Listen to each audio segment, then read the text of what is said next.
What's going on, everybody? This is dkdynamite, and tonight we're going to be talking about the Valentine's Day update for Modern Warfare 3, all new content, plus some bonus patch notes. Definitely stay tuned. But before we jump into that, be sure to hit that subscribe button down below, drop a like, and also as a reminder, we got plenty of brand new content going up over on detonated.com for those out there that want additional coverage of multiplayer Warzone and zombies in the form of articles, plus plenty of tweets going up every single hour on Detonated's Twitter. We actually have an exclusive coming in for you guys straight from Activision, in which Detonated did just find out that yes, Andrew Lincoln did in fact voice Rick Grimes for the Call of Duty operator. There are some voice lines that didn't really sound like him upon the launch of Season 2, so we all speculated they could have gotten somebody else to voice him, but then there's some voice lines that I'm sure you guys have also heard from Rick that sound exactly like Andrew, but as it turns out, sometimes when an actor from a TV show does lines for, let's say, a cartoon or an in-game character, sometimes some lines don't come across as we'd expect, but yes, it is in fact the GOAT himself, Andrew Lincoln here inside of Call of Duty, right? A long-awaited crossover that we've been talking about for the last decade or whatnot. Now before we continue, I just wanted to remind you about MitchCactus.com, where you can get assistance grinding camos, nukes, or schematics in MW3. These guys do not use unlock tools or any bannable methods and will actually help you play the game. Mitch Cactus is also supported by Trustpilot with over 10,000 verified reviews. You can use code Dynamite for a limited time to save 5% off your order. But as a big FYI, a 2GB download did just go out for Modern Warfare 3 and Warzone. It is the first title update since the launch of our second season. We'll be going over all the patch notes at the very end of this video. Refer to timestamps down below if you guys do want to check that out. But just to bring up real quickly, the loadout drop field upgrade in multiplayer has been permanently disabled. As the official statement does say, until this item is removed from the game, players who have it equipped will instead spawn with an ammo box. So don't think it's really happened before, or at least not in my recent memory, where an actual field upgrade or inventory item from, let's say, multiplayer gets permanently removed a couple of months after launch. It's crazy how they ended up doing this, but I think it was worthwhile considering there was people out there using the loadout field upgrade to then get to inaccessible areas around multiplayer maps. People were doing exploits because of this item alone, and quite frankly, the loadout drop field upgrade is relatively useless while playing MP. But just remember, you do have to download that 2GB update if you guys want to take part in tomorrow's pretty large content offering, which we'll be talking about here in this video. So as I brought up briefly in my previous one from yesterday, we do have a number of different playlists coming in tomorrow for MW3. So first off, Snipers Only, which was promised on the roadmap.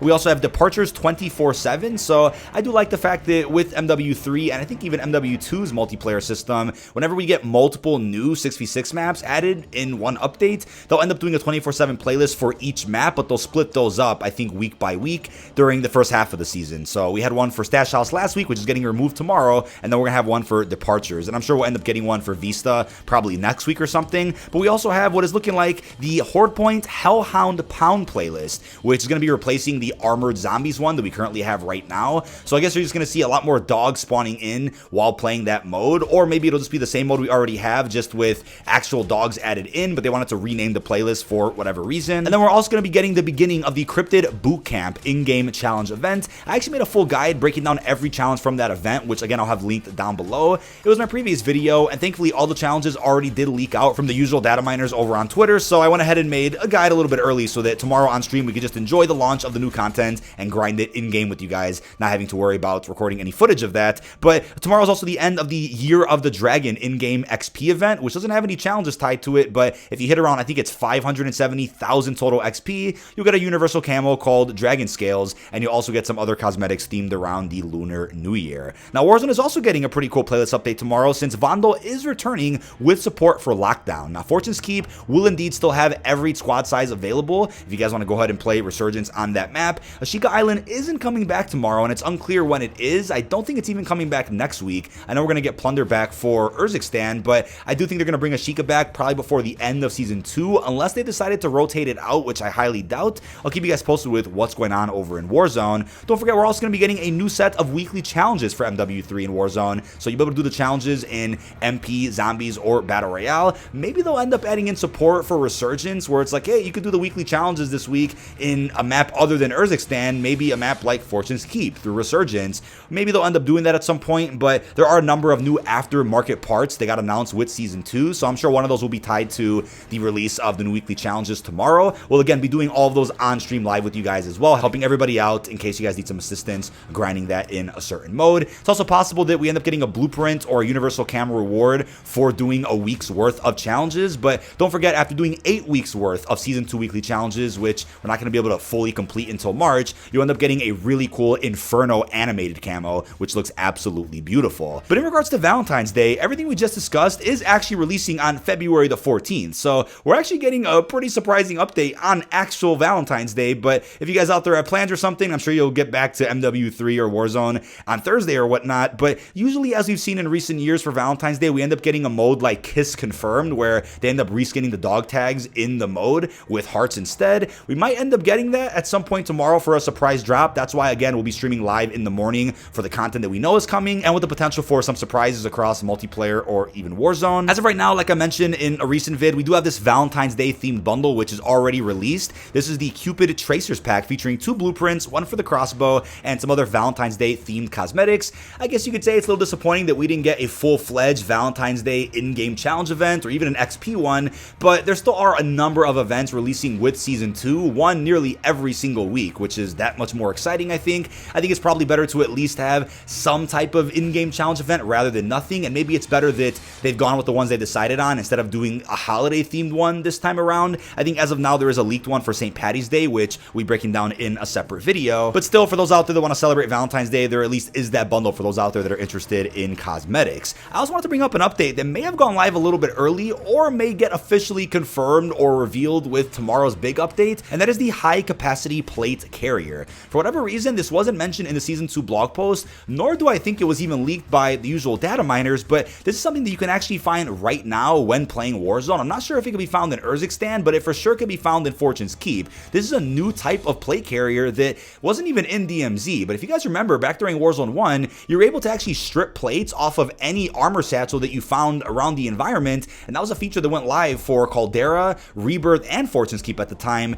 So I love that something of that nature is coming back. I would love the ability to maybe rip plates from vests that you find around the environment, but at least for now, the high-capacity plate carrier does allow you to hold a lot more plates than usual, right? And there was a rumor that apparently they wanted to cycle out or phase out the backpack system in Warzone. It's obviously a lot more watered down than what it was when Warzone 2 initially launched last year. That backpack at the time was a lot more in line with what DMZ's backpack was like, in which they then reverted that change and brought it back to something close to what we had in Warzone 1. But with the rumor that apparently they're gonna maybe phase out the backpack again or maybe completely, I think this high capacity plate carrier will come in clutch so that you could still at least hold on to nearly as many plates as you'd like. So being able to wear more plates at once and holding more in your reserve sounds like a pretty cool update that either went live a little bit too early or just a surprise drop that Raven decided to pump out as soon as they possibly could. But now moving into the patch notes, starting off with MW3 multiplayer and zombies, consider these Valentine's Day patch notes unless they end up dropping another set tomorrow, which I doubt.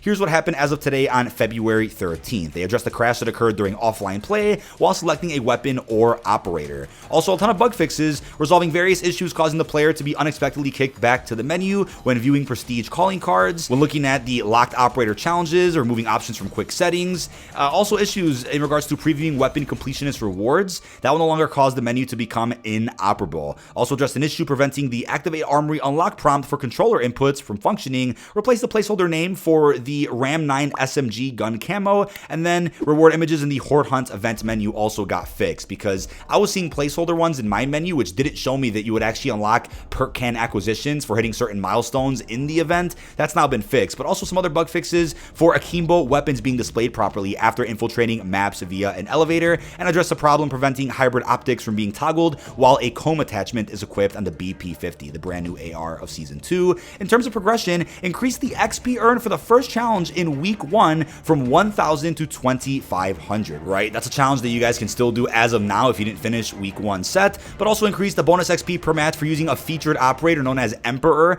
during the Year of the Dragon XP event. So that'll be increased from 1,000 to 2,500, and remove the aim down sight requirement from the Ram 7. Get 10 operator kills while sliding with the Ram itself. That's of course for Forged. For Operation Tin Man, the war map, players can now respawn attack inserts placed in the south lookout area. For Horde Point, dying while an insta-kill power-up is active will no longer cause it to deactivate. Zombies will now prioritize operators over streaks and field upgrades, and stun grenades will now temporarily stun the zombies. For Team Gun Game, performing a finishing move will now deduct score from the enemy team, while melee kills and setbacks are now properly tracked on the after action report scoreboard. For For private matches, they adjusted game rules to align with the competitive settings while a CDL game mode is selected. Dynamic map elements and next zone reveal time. That's of course for hardpoint. We also got a little bit of weapon balancing here for the Striker 9. Lots of changes there, as you can see, with bullet velocity, max damage, near medium damage, horizontal recoil, the gun kick, and a lot of other things. As you will see, the recoil pattern of the Striker 9 has been significantly adjusted, resulting in increased control while firing.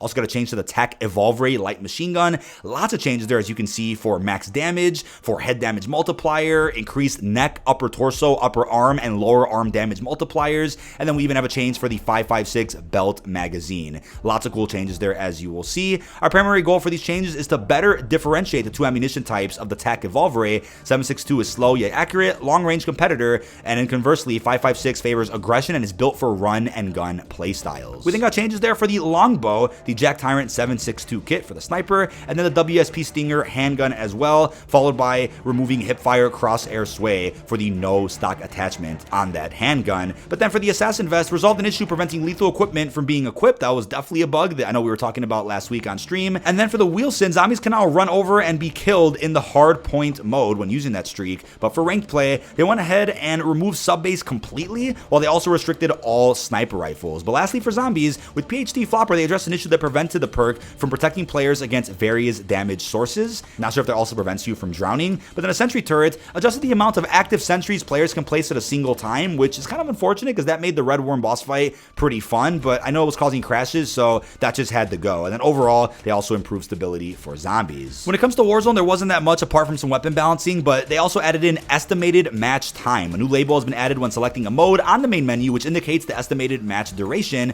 But then for quality of life, armor and ammunition stowing, armor and ammo will show the stow prompt when the backpack is not full. Armor and ammo will show the swap prompt when the backpack is full. Then players can use the hold to stow function to swap items at any point, regardless if the stow prompt is visible. And then the gas station on the TAC map, players will only see those when in a vehicle now, which is pretty damn cool. I think it's actually a massive change that just kind of clears up the clutter when you're just on your feet. But then we got some adjustments there for the Striker 9, TAC Evolvere, the longbow, WSP Stinger, as we talked about for the MW3 section. And again, the new meta loadouts for Season 2 have been updated over on detonated.com for those that are interested. But then an adjustment to quick fix for health regen. It will no longer regenerate health in the gas after replacing an armor plate. Then for ranked play resurgence, got some bug fixes there, as you can see, and a reminder about incorrect SR amounts being awarded for very specific challenges. Then various bug fixes there, as you will see, when it comes to certain buildings, Champions Quest victory sequences, the Zarkor parkour flag Easter egg over on Fortune's Keep, stun grenades affecting zombies, stuff when it comes to the irradiated perk, quick fix, as well as duping items while interacting with the backpack. But that is about it. This has been dkdynamite. Leave our thoughts down below in the comment section. What are your thoughts on the brand new patch notes that we got essentially for Valentine's Day? How are you feeling about all the brand new content releasing tomorrow? It's actually a pretty big day if you're looking forward to more in-game challenges to do, whether it's for week 2,